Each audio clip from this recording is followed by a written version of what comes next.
Hello बच्चों, हिंदी साहित्य की कक्षा में आप सभी का स्वागत है।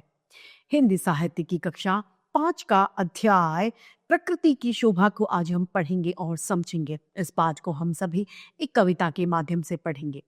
हिंदी साहित्य हमें सिर्फ बोलना यानी सिर्फ भाषा नहीं सिखाता, बल्कि उसके साथ साथ हमें जीवन जीने की कला, उसके महत्व और मूल्यों को भी सिखाता है। तो आइए इस अध्याय को हम प्रारंभ करते हैं।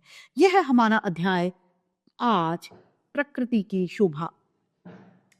पाठ ज्ञान से हमें पता चलता है कि इस सुंदर सरल कविता के माध्यम से प्रकृति को ईश्वर की अप्रतिम संरचना बताया गया है।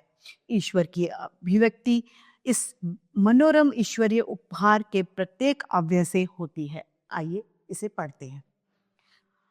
ध्यान लगाकर जो तुम देखो इस जग की सुगढ़ाई को। यदि आप ध्यान लगाकर देखेंगे कि इस जग की संरचना यानी जिसने बनाया है उसकी गढ़ाई को, सुगढ़ाई यानी इसकी बनावट, जिसने बनाया है उसको, तो बात बात में पाओगे तुम ईश्वर की चतुराई को।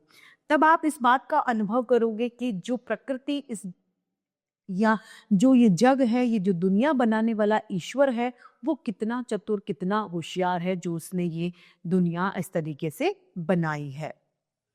ये सब भांति भांति के पक्षी, यानी ये जो तरह तरह के पक्षी हैं, खग हैं, ये रंग रंग के फूल, ये रंग अलग अलग रंगों के जो फूल हैं, अलग अलग रंग के पक्षी हैं, आप देखेंगे कि इनमें कितना वेरिएशन है, कितनी विभिन्नताएं पाई जाती हैं। यह वन की लहलही लता, नह ललित ललित शोभा की मूल।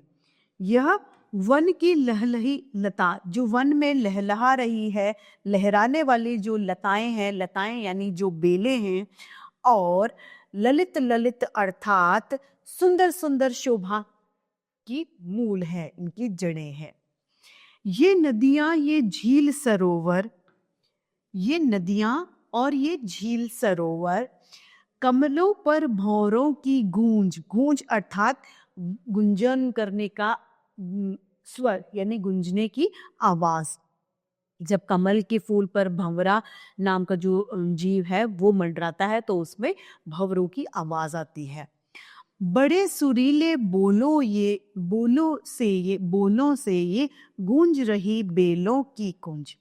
जो ये बेल है उसकी जो कुंज है, कुंज अर्थात जो वाटिका है, वो ये सभी क्या बड़े सुरीले से गूंज रही है, बड़े अच्छे रस से, बड़े अच्छी आवाज से ये गूंज रही है।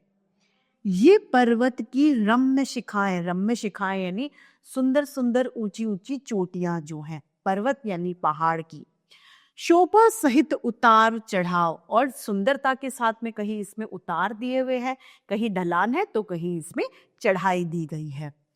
निर्मल जल के झरते झरने, सीमा रहित महाविस्तार। निर्मल जल यानी साफ स्वच्छ जल के जो झरने हैं उनसे पानी बह रहा है, जिनकी कोई सीमा नहीं है, सीमा रहित महाविस्तार, जो कि बहुत दूर तक फैले हुए हैं। 6 प्रकार की ऋतु का आना, नित नवीन शोभा के संग। हमारे देश में 6 प्रकार की ऋतुएं होती हैं, जिसमें नई नई शोभा, नई नई तरीके की शोभाएं अपने साथ में वो लेकर आती है। पाकर समय वनस्पति फलना, रूप बदलना रंग बिरंग। जब ऋतुएं आते हैं तो उसके हिसाब से वनस्पति भी बदल जाती है। सर्दियों में अलग मौसम की सब्जी सर्दियों में अलग खाई जाती है, गर्मियों में अलग, बरसात में अलग। तो जब ऋतुएं बदलती हैं तो हमारे खाने पीने का, रहने सहने का ढंग भी बदलता है।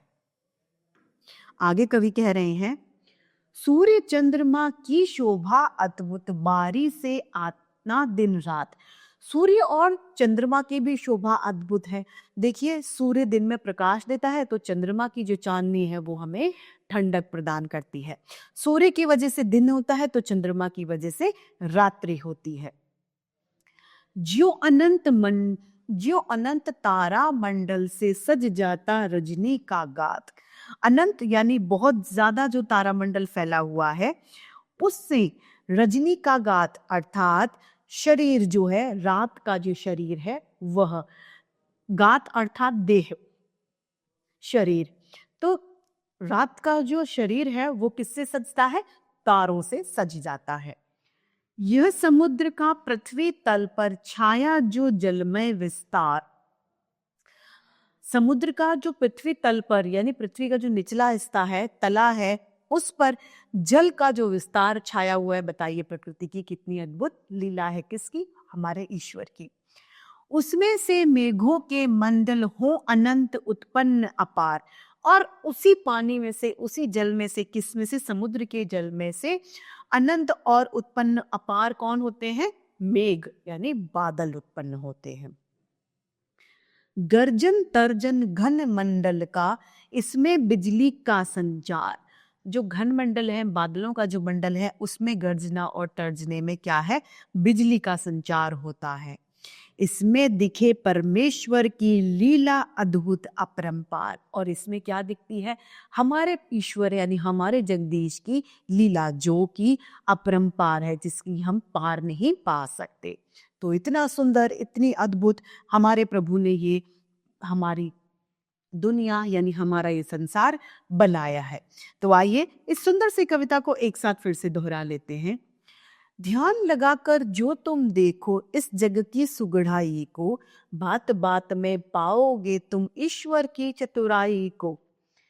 ये सब भांति भांति के पक्षी, ये सब रंग रूंग के फूल, यह वन की लहलहाती लता, नह ललित ललित शोभा की मूल। ये नदियों के झील सरोवर, कमलों पर भंवरों की गूंज, बड़े सुरीले बोलों से ये गूंज रही बेलों की कुंज। ये पर्वत की रम्य शिखाएं, शोभा सहित उतार चढ़ाव, निर्मल जल के झरते झरने, सीमा रहित महाविस्तार। 6 प्रकार की ऋतु का आना, नित नवीन शोभा के संग, पाकर समय वनस्पति फलना, रूप बदलता रंग बिरंग। सूर्य चंद्रमा की शोभा अद्भुत बारी से आना दिन रात, जो अनंत तारा मंडल से सज जाता रजनी का गाद। यह समुद्र का पृथ्वी तल पर छाया जो जलमय विस्तार, उसमें से मेघों के मंडल हो अनंत उत्पन्न अपार। गर्जन तर्जन घन मंडल का, उसमें बिजली का संचार, इसमें दिखे परमेश्वर की लीला अद्भुत अपरंपार। तो इसी के साथ आज की हिंदी साहित्य की कक्षा यही समाप्त होती है। फिर से ऐसे रोचक अध्याय लेके आपके समक्ष प्रस्तुत होते रहेंगे। आज के लिए इतना ही, फिर मिलते हैं।